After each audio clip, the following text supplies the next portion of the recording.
Okay mga guys, no, si Donald Trump pala, no, direktang pinagbantaan ang China at Russia. Malupit to, no, malupit pala to, sobrang tapang ni Uncle Sam, no. Hindi katulad ng mga nakaraang presidente ng Amerika na napakalambot, no. Ito si Trump, Jeprox na Jeprox ang dating. Talagang natatakot ang mga ibang bansa, yung mga kumbaga yung mga bansang mga makukulit din. Biro mo na pinagbanta niya direkta si China at si Russia. Ang sabi niya, don't fuck America. Ganyan ang pagkasabi niya. Kaya nga si Putin at si Xi Jinping ng Chekwa, inaduwag. Ganyan kalupit ganyan katapang si Donald Trump. Okay, ito ang ating bibigyan ng reaction reaction, komentaryo, criticism, kung ano man inyong mga saloobin dyan, pwede rin naman kayo mag-comments dyan mga kababayan. Okay, kung bago ka pa lang sa aking channel, please like and subscribe na lang muna sa ating YouTube channel bago tayo magtapos bago tayo mag-umpisa. Ba't natapos ka agad? Okay, no, so umpisa na natin please paka-subscribe din kay Melbs Castle So sa kanyang video to, no, nabibigyan lang natin ng komentaryo at matitinding reaction. Okay, no, so umpisa na natin. Okay. Galit na galit ang China sa pag-ataking ginawa ng Amerika. China kasi ang totoong talunan sa gyerang ito dahil bilyong-bilyong dolyar ang investment ng China sa Venezuela para sa oil at natural gas. Naglaho lang yan ng parang bula. Hindi lang China ang galit na galit, pati si Russian President Vladimir Putin illegal daw ang pananakop ng Amerika. Grabe si Putin yung pananakop ba ng Russia sa Ukraine, hindi ba yan illegal? Dito nanawagan nga ang China at Russia ng immediate release kay Maduro. Kaso paano pag hindi pinakawalan? Manghihimasok ba ang China? Yun ngang pangako ng China ng protection, wala na naduwag na. Sa isang post pa sa X, paper dragon kasi ang China at Russia.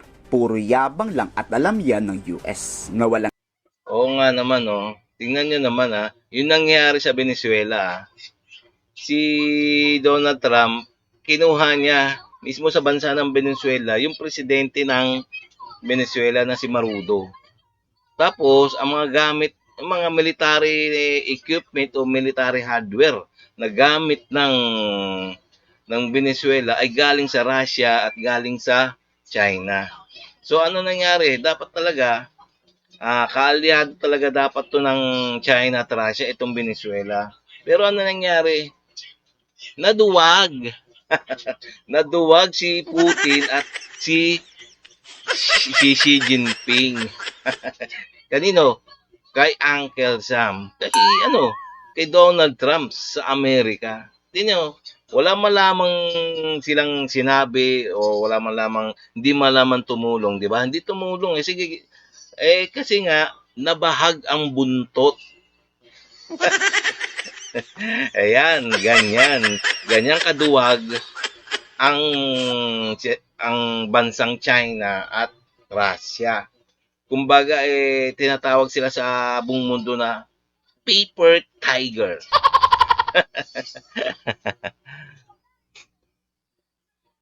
Lang gagawin ng China sa gerang ito dahil duwag sila kaya inatake ng Amerika ang Venezuela.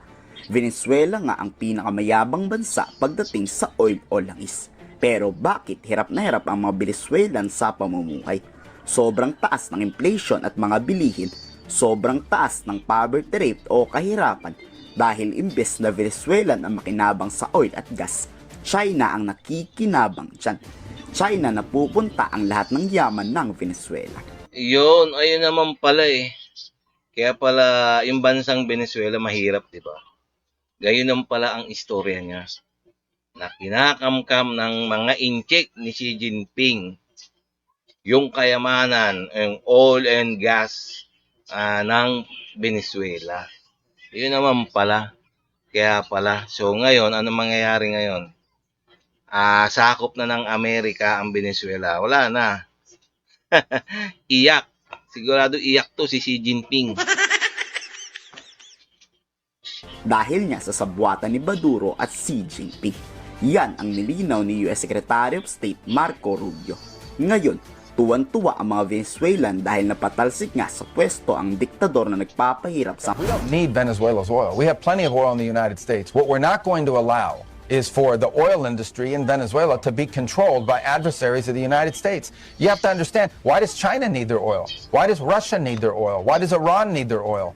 They're not even in this continent. This is the Western Hemisphere. This is where we live. And we're not going to allow the Western Hemisphere to be a base of operation for adversaries, competitors, and rivals of the United States. Benefit the people of Venezuela. Why have 8 million people left Venezuela? 8 million, the single largest mass migration probably in modern history, left Venezuela since 2014 because all the wealth of that country was stolen to the benefit of Maduro and his cronies in the regime, but not to the benefit of people of Venezuela. You know, Pinagbantaan naman ni Trump ang lahat ng manggugulo sa Venezuelan conflict.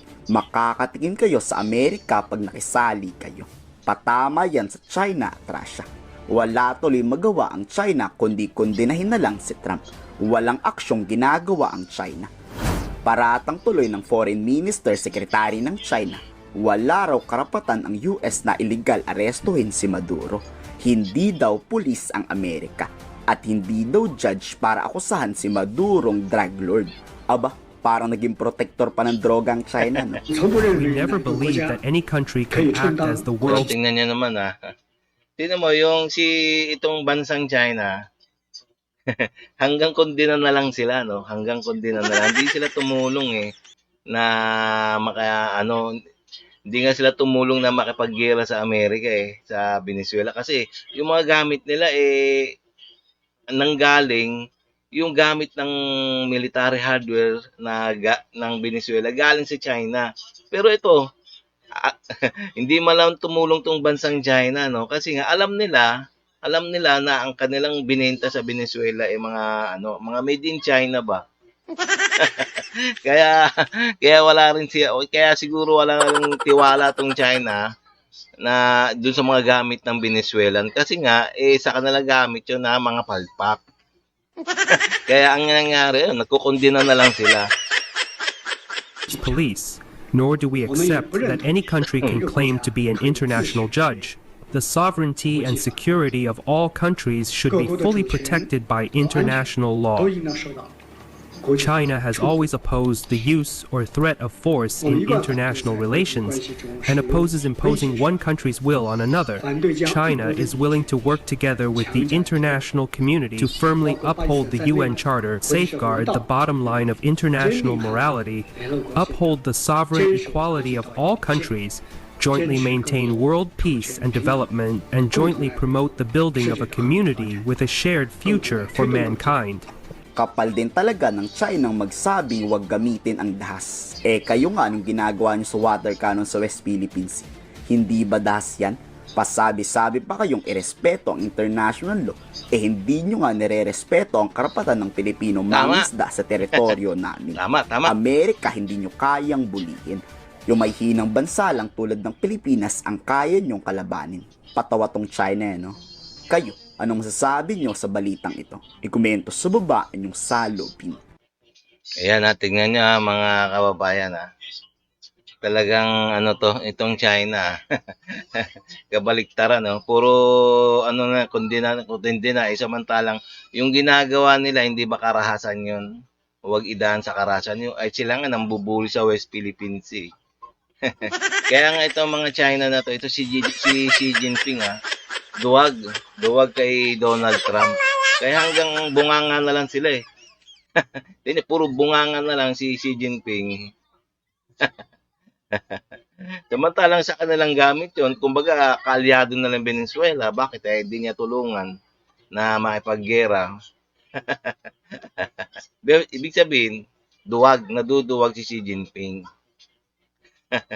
Okay, no? So, mga kababayan, so hanggang dito na lang tayo. So, kung nagustuhan nyo yung mga ganito mga reaction video na katulad nito, please like and subscribe na lang muna tayo sa ating YouTube channel bago tayo magtapos. Okay, na so, ma-update pa kayo sa mga video na aking i-upload pa sa next day. Okay, no? Salamat.